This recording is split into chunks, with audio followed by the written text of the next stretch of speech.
So a nice thing man does is it shows you the library on which a function, a non-standard function, depends. So for example, here I have stp copy, so it's just a stir copy that returns the end pointer, and it's a non-standard function.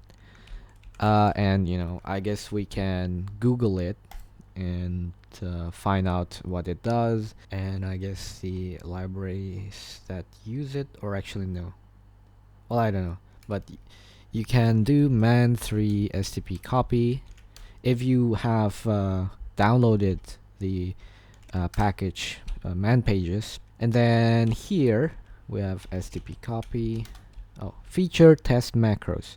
So to enable or to check if stp copy is supported by your compiler, or what you are compiling your program on, you can use man, and then you can use this POSIX C source.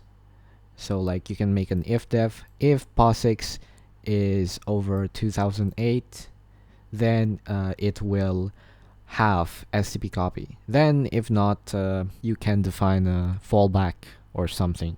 And I guess you can check if it's later than glibc, and if not, you will check for GNU source.